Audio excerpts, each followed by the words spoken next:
anything, then that's all hard-coded in there and has to be, it's not dynamic, so it has to be redone. So there's a little bit of work for the user there. So W3 Total Cache, which Matt actually mentioned, is a popular, but it's also very complex. It does a whole ton of stuff and can be very good, but you have to know a lot about how it works and how your website is set up, how your server works, to really get the most out of it. If you just turn it on, it'll work like WP Cache out of the box, but you're kind of missing the benefit there.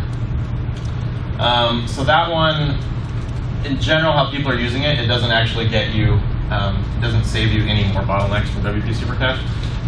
It does have some tricks that can optimize things, so I think it is, in general, better from a caching perspective, but still you don't get that close. So that's about as far as you can get with local application caches, because it's all part of the PHP. So another approach that you can take, and this starts getting into the realm of things that you cannot do yourself on shared hosting. You could do this on VPS and dedicated, and it's also getting into the realm of how most larger applications actually work, Facebook and all these kinds of things. Actually, first I'm going to talk about this one. So I just wanted to take a moment to talk about our VPS in general. So you can simply scale up any of your websites by putting it on VPS, and actually our VPS what we're using for it is actually underneath DreamPress. That's how this is also behaved. So you get things like adjustable resources. So basically, this is kind of a way to make your site work a little better without optimizing it. So it's sort of the easy approach. It'll only get you so far still, but you get extra flexibility and security. So you can use things like Nginx, which is an Apache replacement, higher performance, but it doesn't do all the same things. You can mod proxy, which I know is actually going to be in another talk later. That's a way you can run your own application server or run a standalone thing and proxy to it. So there's all kinds of things like that. And also we support MongoDB, which is a NoSQL. So all kinds of extra cool stuff that you can't do on shared. You also can take full total control if you want to, and you get tighter security as well. I should actually look at what slides are coming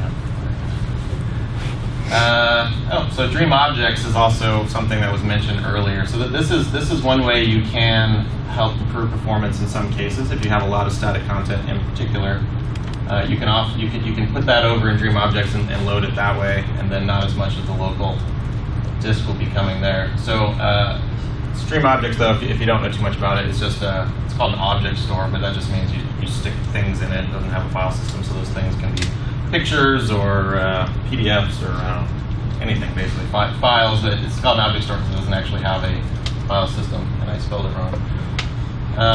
So this actually can help with the local disk access bottleneck, is why I'm mentioning it, because it reduces contention on the local disk. He told me he'd be leaving at the beginning.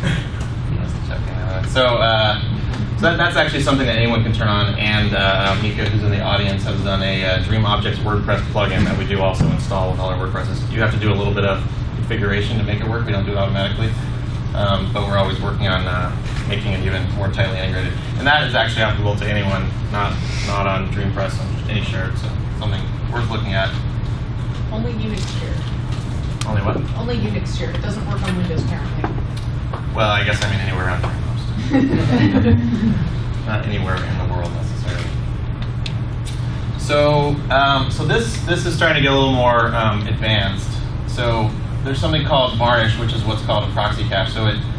Or caching proxy. So it's a proxy just means something that sits in between something and something else.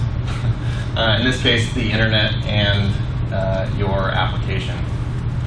So the Varnish is the one we're using here, and there are others. So what it does is it will sit there and listen to.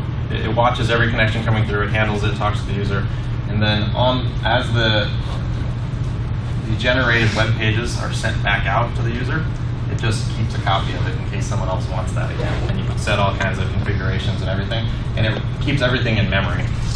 And memory is a bazillion times faster than disk, approximately. So you generally want to keep things in memory if if possible. So that's relatively well.